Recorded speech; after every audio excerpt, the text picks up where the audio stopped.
Morning.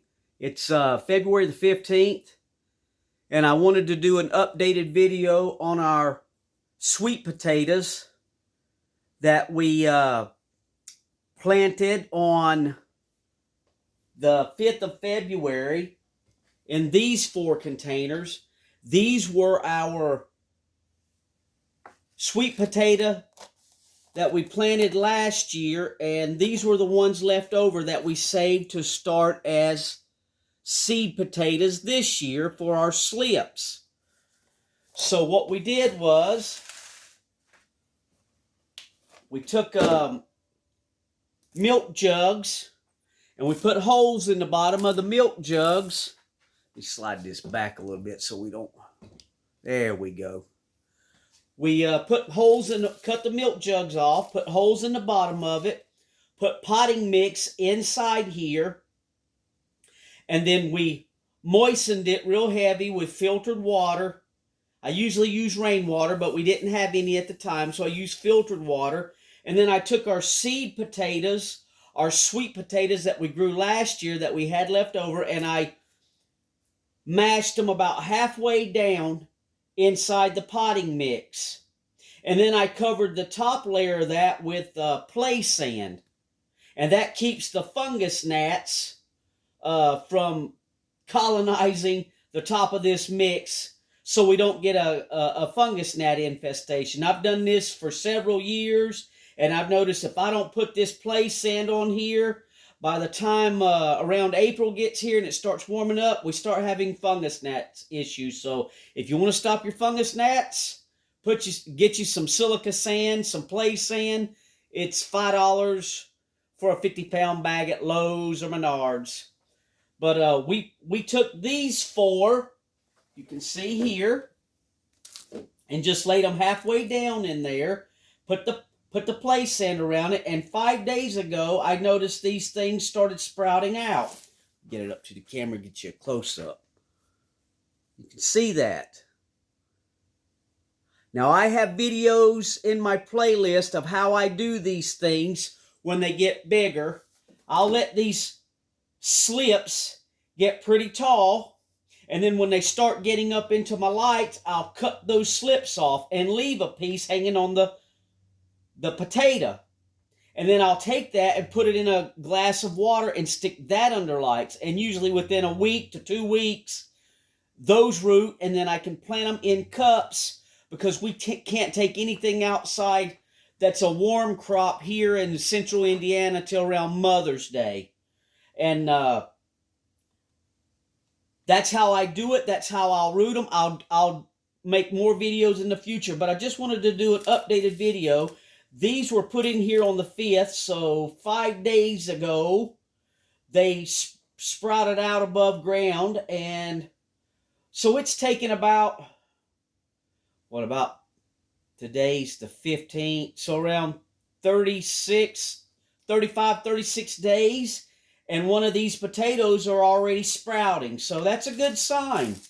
Now we have, move this, we have 4 of them here,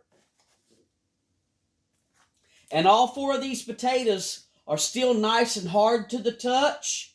The X's on here with a Sharpie are the ones I wrote to save when we had it back there in our potato bin in our back room. So I delegated these 4 to plant, and then my buddy called me and said he has no time to start his seed potato slips or sweet potato slips, so he asked me if I'd start him some. So I said, well, this is a perfect time to do an experiment. So this one right here, I took an extra sweet potato and I buried it completely in the soil. There is no potato sticking above ground. And then I covered it with soil. After I moistened it, I covered it with soil, and then I covered it with the play sand also. And we're going to see just how long it's going to take this to sprout out. Like I say, they all are still pretty good and solid. This one for some reason, is sprouting out faster than the others, but that's okay. They say generally your oldest sweet potatoes sprout the fastest. So this may have been one I pulled a little earlier than these, or for some reason, out of the 4 here that we planted, this one just started sooner than the others. Now, when I water these things, I watered them in heavy to begin with. I saturated the soil before I put the potato in there and let it run out the bottom. There's holes in the bottom of these. And then I use old ice cream containers here to set these things in. And it makes the perfect reservoir. So when I water these, I haven't watered them yet. Probably in another 3 or 4 weeks, I'll water them. Because you can tell when they need water. But when you pick this up and it's light, that's when they need watering. But these things are still pretty heavy, so I don't have to water them. But when I do water, what I'm going to do is I'll pull this out of the ice cream container, put me about, I don't know, maybe 2 cups of water inside the container, and then set this right back down in there.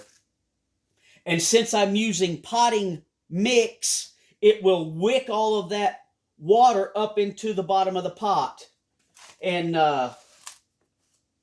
hopefully, before long, I'm figuring within the next month, we should get these other 3 here sprouting out also.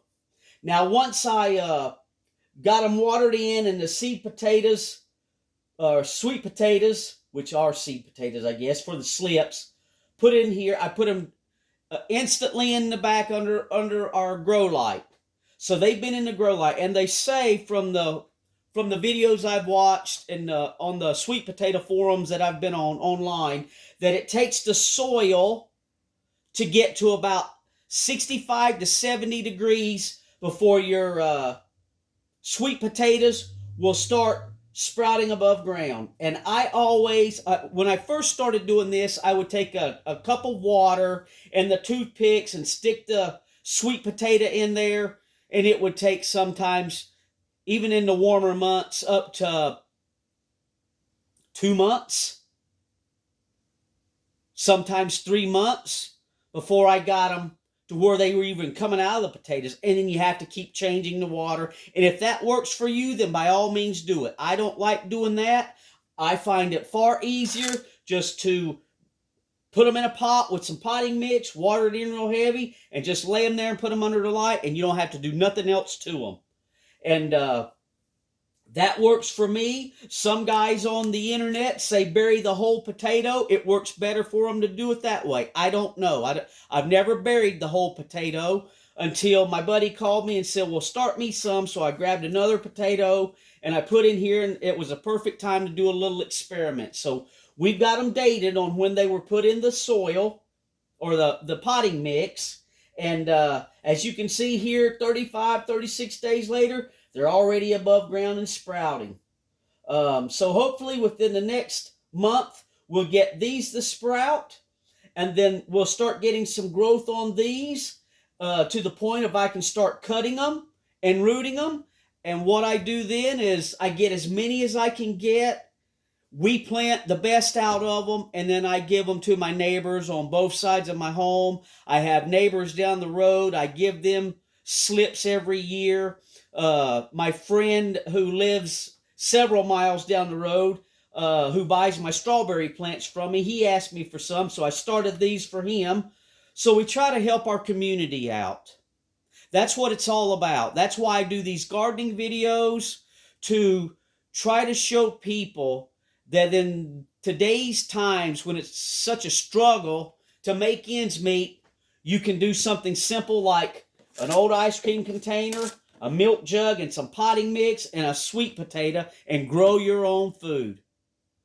We'll keep you updated on these guys, and I'll make some videos when they get up tall enough that I can cut them and put them in water. If you want to interested in that now, if you go back through my playlist, I have, I think, 2 or 3 videos on that, and they do very well. So, Lord willing, we'll keep these guys going under the grow lights, and these should sprout out within the next month. And hopefully we'll have plenty for ourselves and our friends and family. And when I was buying these things, one sweet potato slip was $2. And we would order maybe 24 of them. So there's 48 bucks plus your shipping. So 50 bucks, well over $50 is what we paid for our first order. But fortunately, we was able to keep growing our sweet potatoes and keep it going, and we haven't had to pay anything since then. So, and we help everybody else out. So if you like the content on my channel, give me a thumbs up and share the videos and leave me a comment. If you have a better way of doing this, you know, an easier way of doing this, or you just have a question, leave me a comment and I'll get right back to you. Thanks for watching.